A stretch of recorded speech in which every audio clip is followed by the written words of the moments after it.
This morning, man, the bulls are screaming everywhere. We've got 5 and 6 bulls screaming up on the hillside.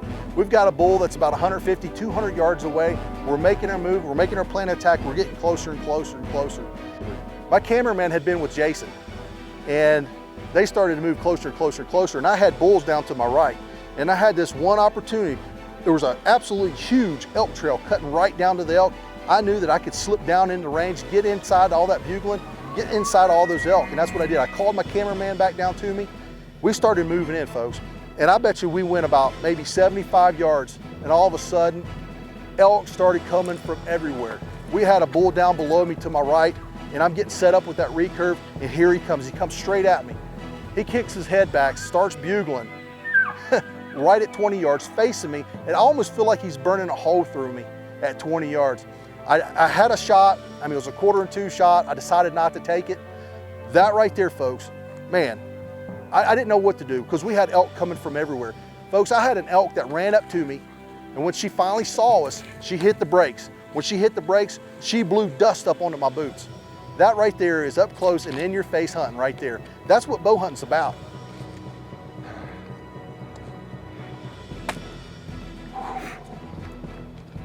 Oh, folks. Oh, man. You talk about exciting. Oh my gosh, that was exciting. We had 4 to 5 different bulls around us screaming. I had one bull at 20 yards I couldn't shoot. Had another bull behind me at like 10 yards I couldn't shoot at him. And then a monster bull stepped out in front of me. He was raking. What a giant bull. He was up here growling for probably 45 minutes to an hour maybe.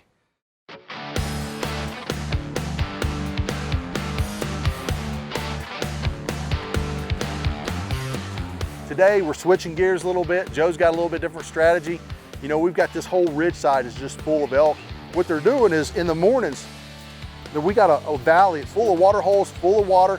And what the bulls are doing, they're hanging down in those bottoms with those cows, you know, all night long feeding and what have you. When it starts breaking day, they start filtering back up through the mountainsides and up through the hills, and they bed on these ridges. But in the afternoons, what they like to do is they like to filter back down through there. They're working back down through these ridges and they're checking for cows. We're right in the middle of the rut.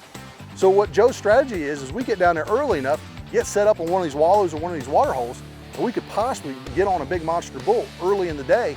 And then in the evening, all those other elk will be filtering back through, bringing more bulls with them. That's our strategy. Get in the bottom and wait for these big bulls.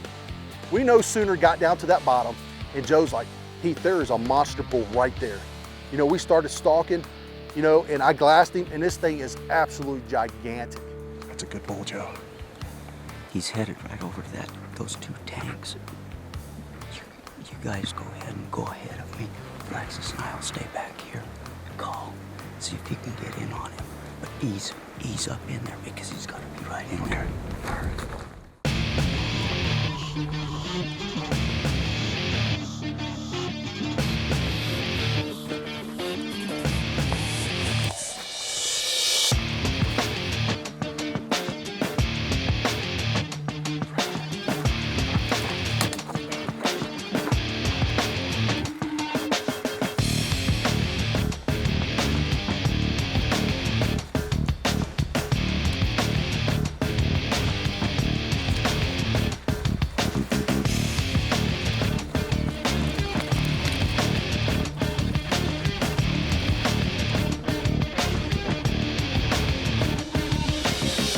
This is one of the biggest bulls I've had an opportunity to shoot at with my bow. And I tell you what, you talk about knocking, my knees were knocking, my heart was racing, I was rattled.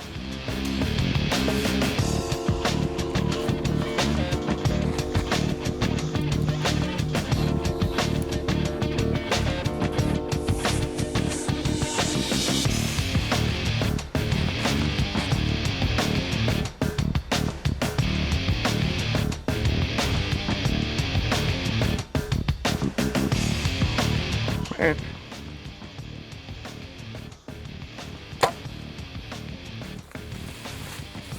you know, what can you say? I had the rangefinder, I knew how far he was. You know, the bull jumped, the arrow went over his back, the arrow just didn't connect. You know, bottom line, you know, you might be able to shoot targets all day long, But what you don't realize is these Oh, animals can man. move. I missed him. Shot right over his back. Daggone it. What a monster bull. What a Sometimes we're winners and sometimes we're not. But, you know, there's no experience like that. You know, even though I missed, that experience of shooting at that bull and being able to hunt a bull of that caliber, you know, there's no feeling like that. That right there is an experience that's going to last me a lifetime.